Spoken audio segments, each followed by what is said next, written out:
Hey everyone, this is Yvette Hampton. Welcome back to the Schoolhouse Rocked podcast. I am so glad that you've joined us again today. We have a really exciting guest on today. His name is Andrei Furmanov, and he is a homeschool dad and pastor in Russia. You guys, homeschooling is growing around the globe. It's not just in America. And he has a really exciting story about how homeschooling is affecting his family and how they got into it. So let me introduce you to Andrei. Andrei, welcome to the podcast. Thank you so much. I'm excited to be here. Yeah, I'm so glad to have you. We got to meet you at a conference about a year and a half ago, and we got to hear you speak, and your story was so moving and inspiring. And so I would love for you to introduce your family to our listeners and then tell us your story of homeschooling, how you got started. hmm Um, I'm Andrei Furmanov, a pastor, as already was mentioned here. I became a Christian way back in the 80s, still under communism. And I always called myself a pastor by default because my church was started when I was still a school teacher. And under communism, not being allowed to do that, I shared Christ with my 24 students who accepted the Lord. And so I ended up with a flock without even being trained to be a pastor. But, somebody had to take care of these kids. And so at this point, I've been a pastor for almost 30 years. It's 29 this year. And I'm a father of 3 daughters and a husband of 1 wife. My daughters are Emily, Erika, and Elsie, and at this point they are 18, 17, and 16. All are walking with the Lord and excited about ministry, and our family is basically a team that does ministry together. I love it. And we are very much, we believe in family discipleship. And I just view my wife and my daughters in the first place as my primary disciples, and my wife is my co-worker and a very faithful partner and the love of my life. So this is my family. I love that. I love it. Your family is so beautiful and so sweet.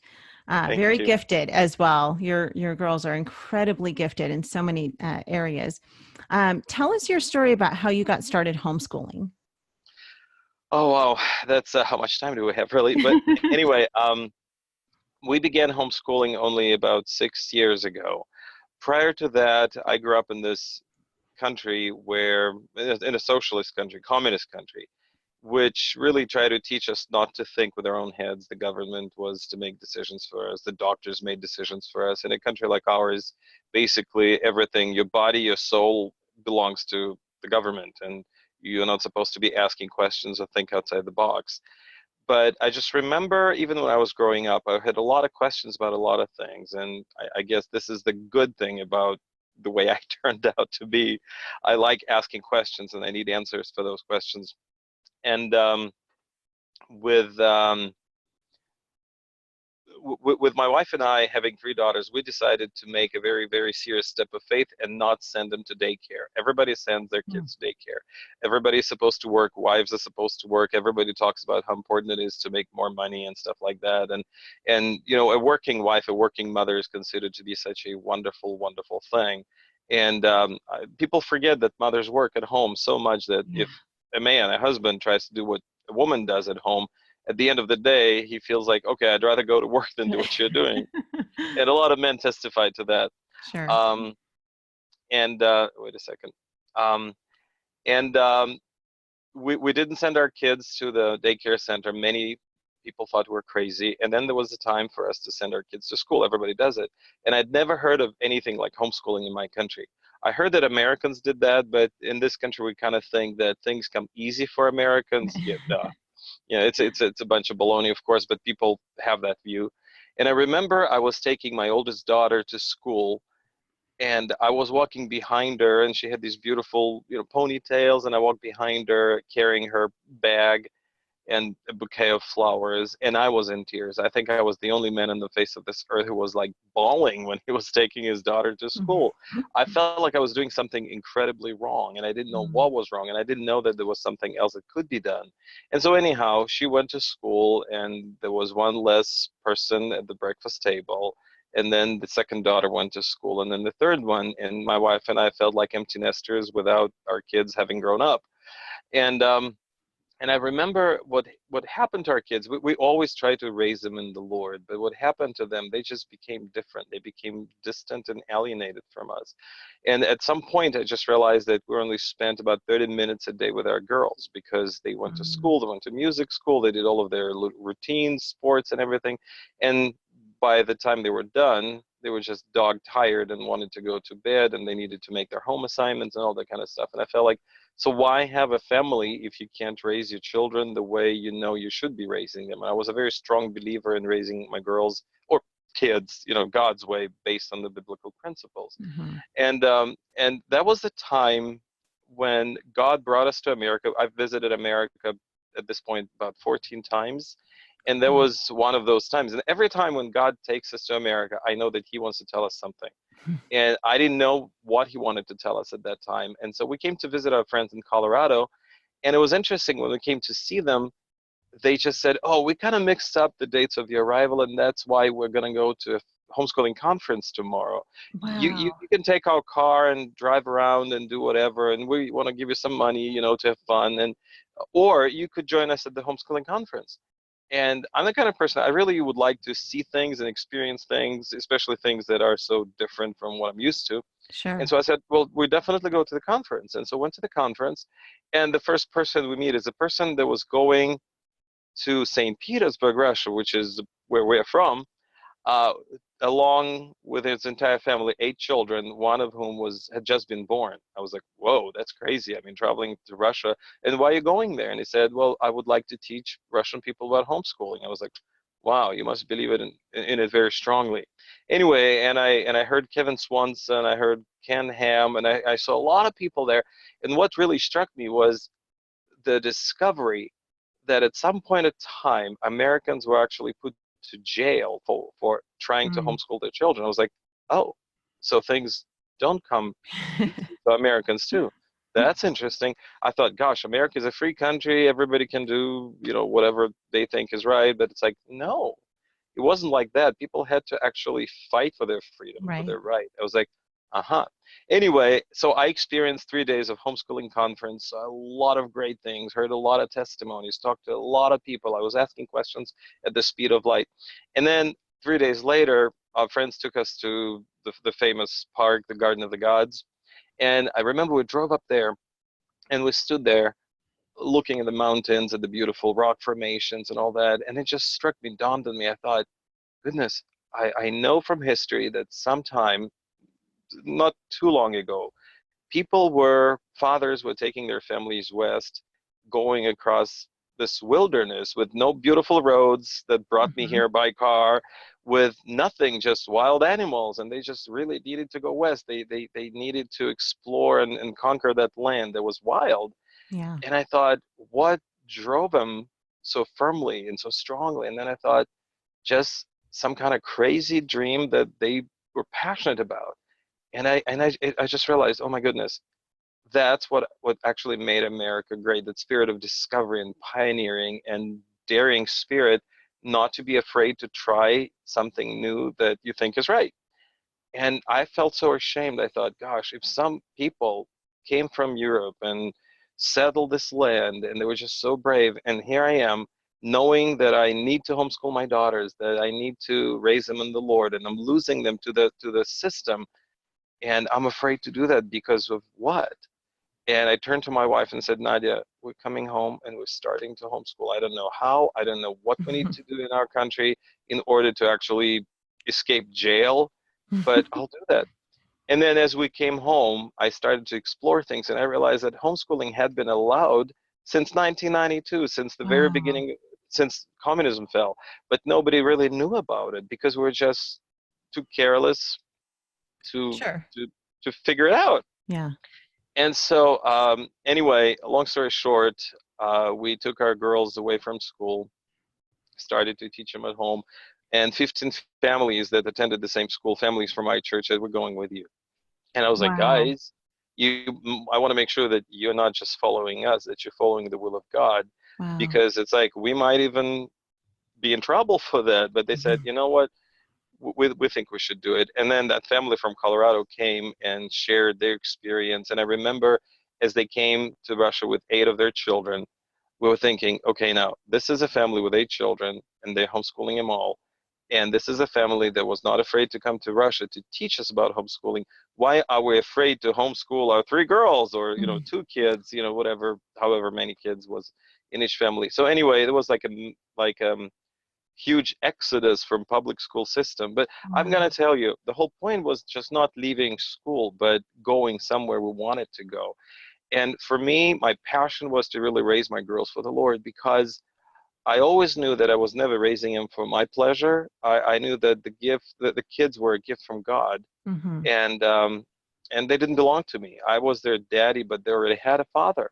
Yeah. And but I wasn't able to really teach them how to fall in love with Jesus, because I didn't have time. And the fact that we took them out of school and started to really explore how to involve God in every subject, and it really changed our lives. Our girls were just growing up away apart from us, and all of a sudden, we started to read the Bible. For the whole year, I spent every day just teaching them about Christ and their identity in Jesus. And that changed their lives, because they just realized that they didn't need to. I mean, they almost became invincible. They know that their identity is not in what they do, in not the achievements they make, but in Christ, who already accepted them. And it's amazing. We taught our girls not to live for acceptance, so that others would accept them for the good grades or whatever, but from acceptance, because they already know that the Lord loves them dearly and will never leave them nor forsake them. And they don't need to really live for anyone's pleasure. They just live out of the fullness of their lives. And we could see that they started to get involved in ministry. They started to read the Bible. They started to talk about God. We have these amazing family times when, everybody shares their hearts. And I can see that their knowledge about God became their knowledge of Him, and also turned into practical steps of manifesting that amazing love. I can see that, when in Galatians 2, Paul says, it's not me who's living, but the Lord who lives through me. I can see that in my girls' lives. And I'm so grateful. I know that it's not the magic of homeschooling, but this is the freedom we got in order to do what is right. And we also figured that, remember I told you that our girls, children they're not a bucket to be filled, but they're a gift to be unwrapped. Right. And I realized that our children already were designed by God a certain way, and we allowed them, in the context of homeschooling, to explore who they truly were, how they were designed by God. And like you mentioned, they're extremely talented, and I think every kid is, but we allowed the Lord to actually help them develop their special giftings. And like, with Erika, my middle daughter, she's so gifted in music. She plays the piano, she plays the harp, she plays the whistle, and she plays the ukulele. And Elsie plays violin, Emily plays guitar and the piano. But again, like Erika decided that, she wants to be a musician. But again, she doesn't need to become someone, but she is a musician at heart, but she's a child of God. That's a primary identity. But she uses music to glorify Jesus. And I see Emily is excited about technical things. She's reading a lot about business, but she would like to actually free herself up from having to go to a secular job so that she could do counseling. She really is passionate about that. Elsie is still searching, what she wants to do, but she already knows who she is, and that's the most important thing. So anyway, that's in a nutshell. Maybe it's too long, but anyway. No, I love it. That is an amazing story. Let's take a really quick break for a sponsor, and then I want to come back and I want to talk about what your girl's response was to homeschooling, and just how you have kind of changed the trajectory of your hometown and those 15 families who came along with you. Okay.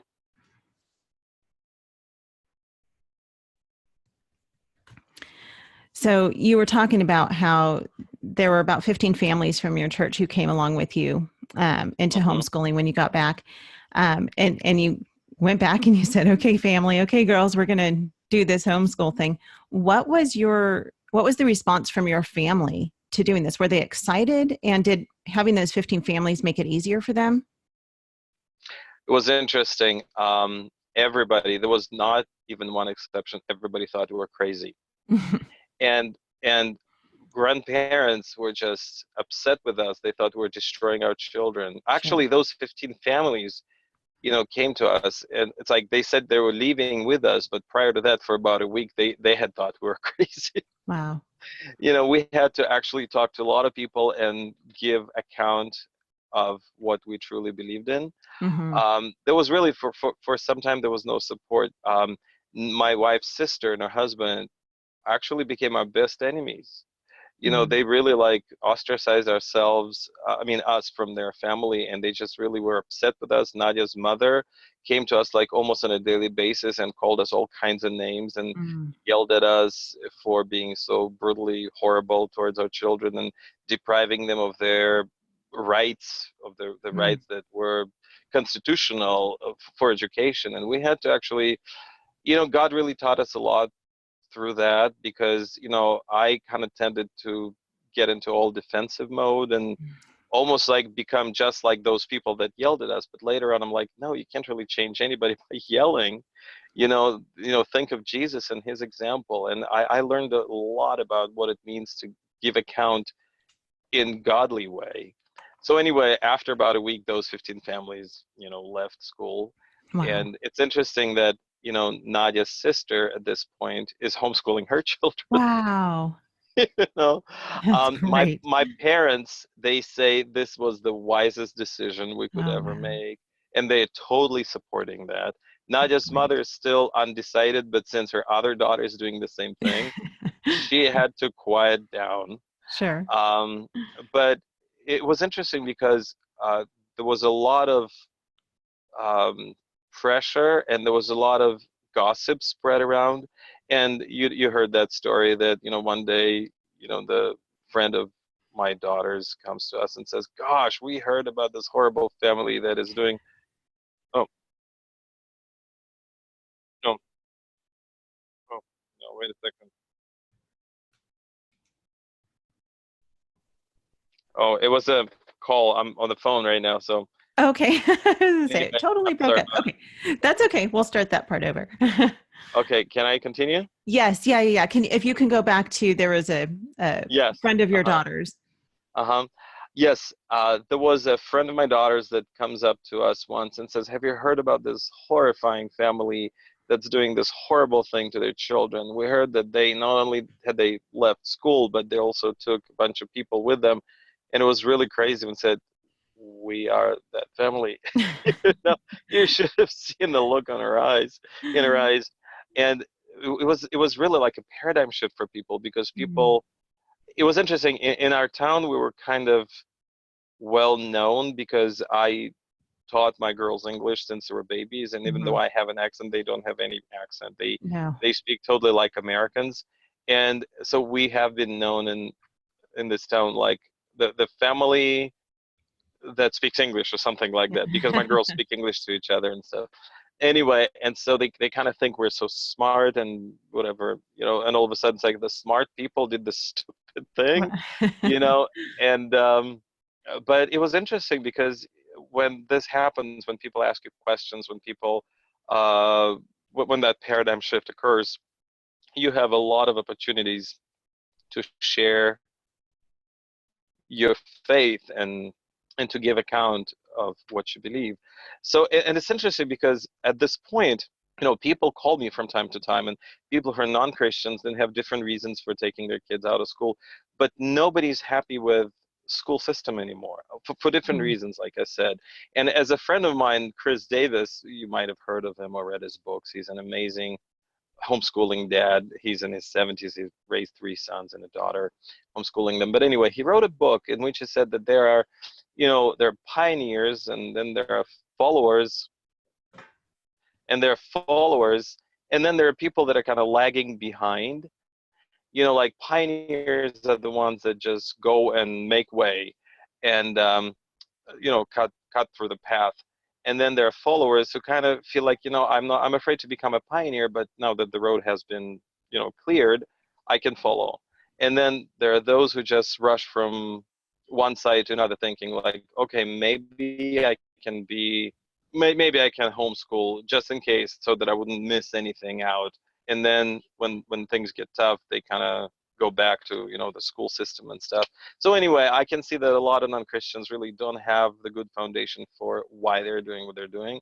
But Mm-hmm. nobody is really happy with the system anymore, because the system is just like killing creativity. And, to tell you the truth, in our country, it is becoming the tool of horrifying propaganda and nationalism. Mm-hmm. And I would never want my girls to be a part of that. I actually think it's very unhealthy for any child to be there, because it's all about, like, we used to hail communism and hail Lenin, now we hail Putin. So it's just the same old stuff, just coming back with a very different, even more cruel and evil flavor. Mm. So anyway, we don't want to be a part of that. And funny as it is, or strange as it is, even non-Christians feel like something is wrong with that. So parents sense that they're losing their children. Some don't. Some really are going along with the system. But there are some that call me up and ask me lots of questions. And in a way, I'm sort of viewed like some kind of homeschooling guru, which I Mm. don't really think I am, because I have very little experience. Well, more than most people in Vyborg, Yeah, I'd you have a say. whole lot more than most do. Yeah, but anyway, it's really exciting to be able to help them. And this gives me an opportunity to talk about my faith, not only about school, but it's like about the true reason why I'm doing that. And it really opens a way for a lot of incredible conversations. So That's we'll see. yeah, We'll see what happens. that's amazing. How many families are there in your hometown about who are homeschooling now? More than I know, I bet, Okay. but I know at least 30. Okay, so it's growing still. Oh yeah, yeah. We have a very small town by Russian standards, and people in Russia basically are very afraid of change. Mm-hmm. They are very fatalistic. So I mean, so people that are not considered to be very crazy, like myself. So okay, of those 30 families and looking at those kind of 15, 16 families, including yourself, who started 6 years ago or so, how have you Hmm. seen that change the culture of these families individually? Have you seen the kids change, the families change as a result of homeschooling? Hmm. Well, it's interesting. I realized that the problem that occurs a lot of times, that people take their kids out of school, but they don't take school out of their system. Mm-hmm. And which has been a problem. It was actually a problem for us the first year, and it took me going to a conference, a homeschooling conference, and meeting some radically amazing people. Some of them very well known in America. I'm not going to mention their names, but because some people think they're great, others think they're horrible. Yeah, but I just love people that are different, and Mm-hmm. I don't have to necessarily agree with all of them or about every little thing, but I just like people who think outside the box. Anyway, and those people helped me see that, Andre, you're still thinking like the system. And so I repented of that, and I said, okay, now I need to have a biblical worldview. So anyway, those families who realize that they need to get this system out of their household, they've really changed radically, because it seems like it allowed parents to focus on God more in their personal walk, and it allowed the children really focused on what is true and what is right and what is worthwhile. It's interesting, because those kids do not really strive for getting a degree, but they're striving after pleasing the Lord. And if a degree is a step towards that, Sure. they would do it. It's amazing, because a typical Russian person just goes through all these hoops. Just you're born, you go to kindergarten, you go to school, you go to college, then you get a job, and Mm-hmm. that's that. Well, one of the conferences, one of the craziest and very controversial figures came to that conference, which was Ray Perry.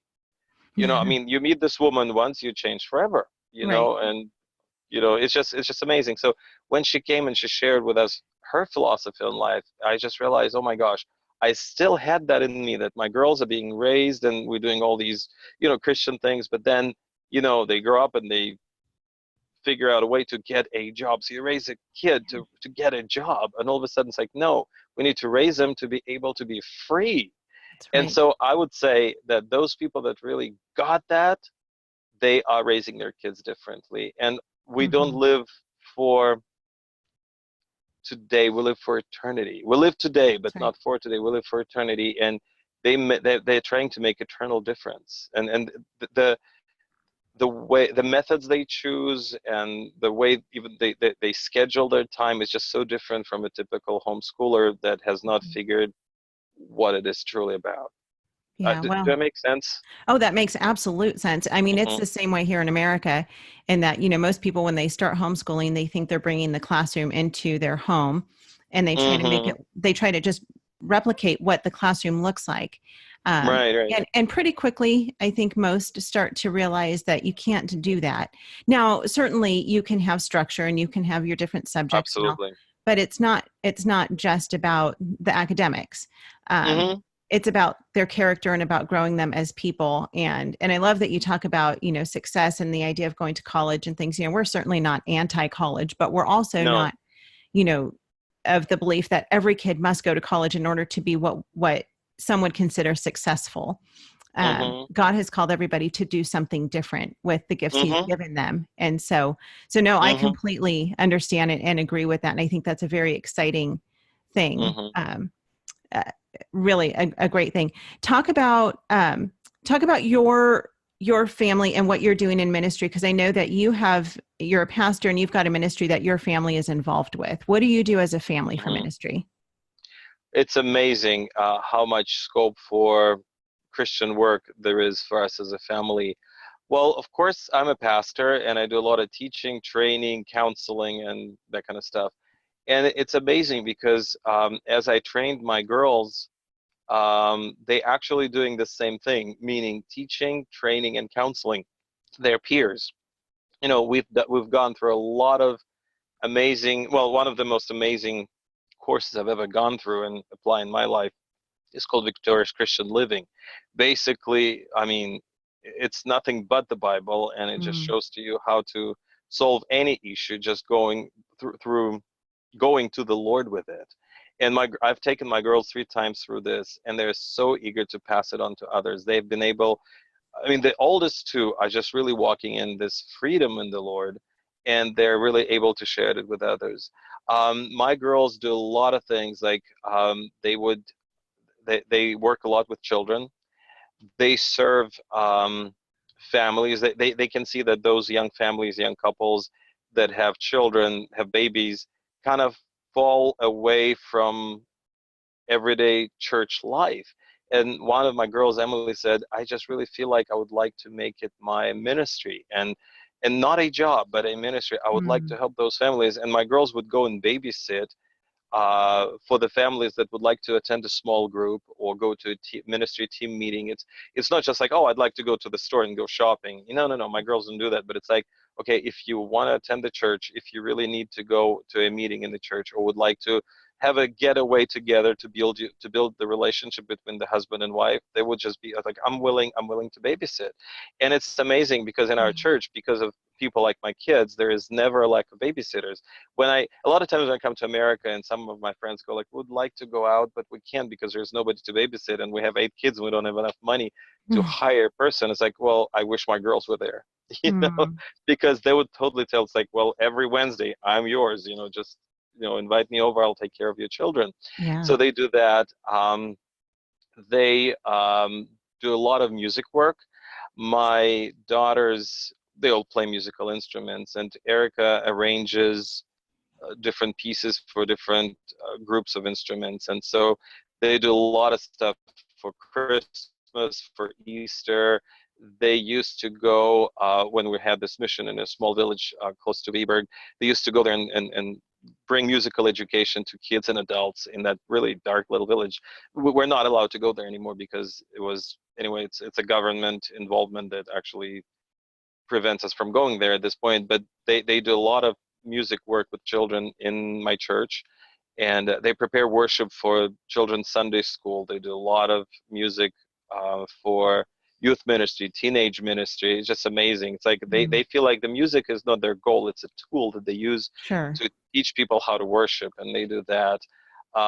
They also do a lot of cooking for different projects, like um, orphanage project that we have.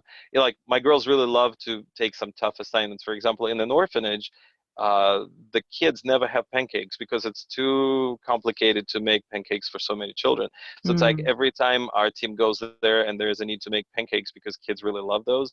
So they would just spend the whole evening just, making pancakes, frying pancakes for those kids. And it's like every day there is something. There's always every opportunity to minister, every opportunity to share with kids the Bible, to lead a small group. I mean, my girls are doing that. It's just amazing. I feel like I would never be able to do the job that I'm doing without them. It's like my wife, she does a lot of Victorious Christian Living counseling with women, and she also does a lot of children's work. It's just basically everything I do, they do on a different scale, but yeah. And you have more opportunity to do that because you're homeschooling them. You had said before that when they were in school, you felt like you only had about 30 minutes a day with your girls. And now that they're home, you get to serve together as a family, which is incredible. Exactly. And we can cancel some of our plans and just say, okay, instead of that, this is the need. Yeah, that's great. Really quickly, what is it like to homeschool in Russia in regards to like government laws and stuff? Are you just free? Because you said as of 1992, I think that it has been legal. How does that work with the government there in the system? Do you have to report back to your public school system or do they have to do testing? Yes. I know that's one of those questions that here it's different in every state. And so everyone is always wondering, well, how is it even possible for you to homeschool there? It is important for us to have certain tests, to pass certain tests and ensure that the government gets the results. And after the 9th grade and the 11th grade, we have 11 grades here altogether. We have to pass the governmental test, and that's what my youngest is doing right now, and that's what my second daughter is doing at the same time for the 11th grade. But anyway, the thing is, that it's all doable, it's possible, it's all legal on paper, but depending upon where you live and depending upon who is running the school you're sort of officially attached to, connected to, they can either make your life living hell or it can be a piece of cake. So in our case, the principal of the school we're connected with, she's just in love with us. And basically we as a family get green light always. And she's like, she actually goes like, you know what? I know that, you don't even have to pass some of the tests that are optional. She's like, you don't have to pass that, only the ones that the government requires. So she's just so amazing to us. But it's a very rare situation. The problem with Russia, though, is that Russians are trying to brainwash their people right now. And like the relationship between Russia and America is getting worse. I think it's as bad as it was during the Cold War. And so in order to brainwash people and continue pouring, kind of supporting and building up that negative attitude to America, you have to have a system for doing that. And the school system is doing it really well. Yeah. So in a way, even though it's legal, it looks like the government is really not happy with the fact that a lot of people walk away from that system and teach the kids differently. Like, for example, when the Crimea was conquered by Putin, I shared with my family biblical principles of why it was wrong. And my girls were not ashamed to say it. And gosh, we were called pro-Americans, traitors of our country, people that need to be crucified, people that need to be cast out forever, and that kind of stuff. And we really are notorious for just thinking differently. Yeah. But it's like when I was raised in this country, I was lied to so much that I decided I'm never gonna, lie to my daughters, even if that's what people call a white lie. It's like, no, I want them to really know what's going on. And for us, the Bible is the guiding force, the guiding light. I mean, it's Jesus. And so it's like, I will share with them biblical principles. So they think freely and they think biblically. And that's what the government is not happy about. Yeah. Well, it sounds like God is really showing you much favor where you are and giving you great opportunities and opening big doors for you to be able to impact the lives of many people in your area. I think it's amazing what you're doing. We're about out of time, but I have one more question for you that I would love for you to answer. You're in Russia. Talk to the American parent right now who's listening to this, obviously Mm, most of our listeners are American, um, mhm, what message would you have for us Americans, and about American culture, and why should we homeschool? I know why you homeschool, and I understand, obviously you do it for the same reason that many of us do it. But mhm, looking at it culturally, why should mhm. Americans homeschool? Looking on it from the outside. I used to come to America way back in the beginning of the 90s, and every time I came to America, I had this amazing experience, every time without fail. Sort of like some load was lifted from my shoulders each time I landed in the States. And that lasted until, I guess, 2011. For some reason, during my visit in 2011, I just came there and I felt that oppression as much as Mhm. I feel it here. And I was like, where's my America that I love so much? Yeah. And spiritually, I just felt like it was gone. And I talked to my friends. I said, is it just me, or maybe there is a reason for that? And they go like, there is a reason for that. And as I see at what's going on in America, it's still my favorite country. I have to be honest. I still love it so much.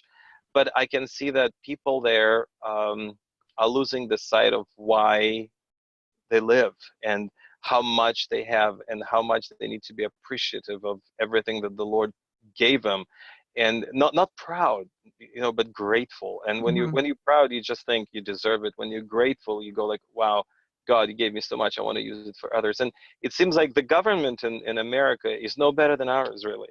I mean, and the schools there basically are also a tool for teaching kids a certain Indoctrination. way of thinking. Yes. That's right. And if you truly want to change this world, we really need to teach our kids to be free. And Mhm. free, I don't mean like do whatever they want, but the truth will set you free. Yes.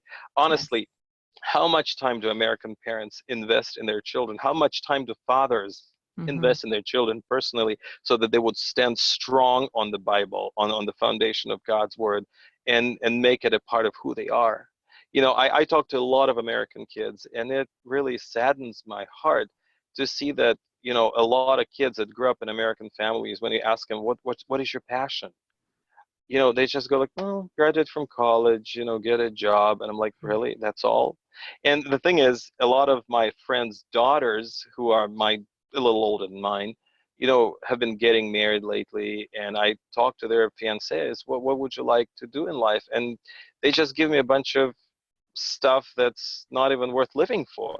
Yeah. And I had my girls hear that, and I said, girls, never marry a guy who leads you nowhere, because that's exactly where he's going to lead you.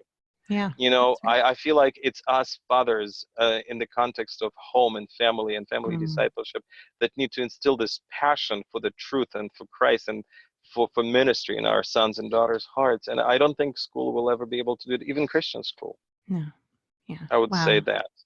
I love it. Well, Andre, thank you so much for your time today. I love your story. I love what God is doing with you and through you and your family. And you have such an incredible testimony. And I'm so grateful for the way that He's using you.